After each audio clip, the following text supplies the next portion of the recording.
Hi, I'm Ayden Tappan, and this is my demonstrational speech on how to defend yourself and fight back. I'll be going through things that are valuable in a street fight or even in the ring. The most important part of a street fight is how to avoid confrontation and de-escalate the situation. If someone gets aggressive in your face, you should try to lower the tone and stay calm. No, it's okay. We can work it out.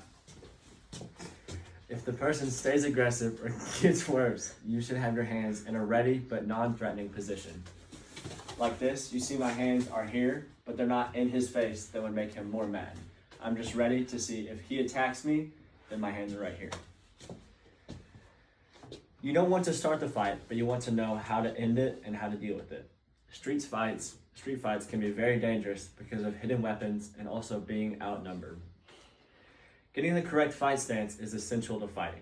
You want 1 foot forward and 1 foot slightly behind. You want it roughly shoulder width, but no narrower and not a lot wider, because you will lose mobility like this, trying to move around, or like this, you are really easy to get knocked over. It's also important that you want to be on your toes instead of flat-footed, so you can bounce around and keep moving around your opponent. If you're flat-footed, your weight might be back and it's easy to knock you out. Another thing that is obviously very important is how to throw a punch. There's things like a simple jab or a simple cross. A jab is with your leading hand. The hand changes with your stance. This is orthodox, this is southpaw. In the normal orthodox position, your left hand will be your jab hand. In a southpaw position, your right hand will be your jab hand.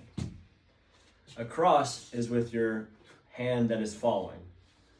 You want to have your hands roughly around your face to protect yourself at all times. If you lower your hands, it is easy to knock you out and take a lot of damage. A punch that is slightly more complicated is a hook. That is, you can do it with either hand, but it is where this is a jab, just a straight punch with your lead hand, and a cross is a straight punch with your backhand. Now a hook is where you want to rotate your shoulders and your hips and have your arm slightly bent. You want to twist your feet a little bit to help you put your body behind the punch. So as you can see, if I throw a cross, my feet will turn slightly so I can push my body and maneuver to get more power. The next thing you want to know how to do is how to dodge and block punches. Bobbing and weaving is a good strategy that can lead to a counterattack. It can be difficult to do in real time, but can be effective. An easy way to block punches coming from the side is to put your arm on the side of your head, grab your neck, and make sure it is very tight. Because if he throws a punch and my arm is loose like this, it can hit me and my arm will hit my head and it can knock me out. But if it is tight and squeezing my head, if he hits me, it cushions the blow. Another way to dodge a punch is slipping a punch. Throw a straight punch. Like this. It's where you want to make sure you're slightly out of the way of the punch, and it can also set up for a counterattack because his arm is down and he doesn't have anything to defend himself with.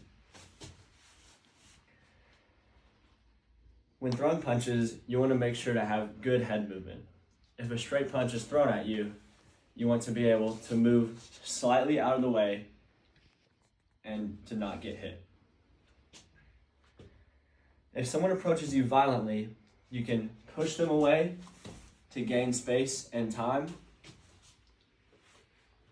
Shoving them with both hands is a good way, but a better way is to grab around the neck and brace with your forearms on their collarbone.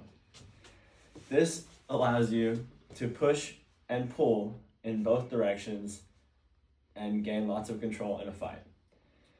If they're coming at you, if you brace here, you can pull, get them off balance, and you can get space and time. You can control the fight in many ways. Thank you.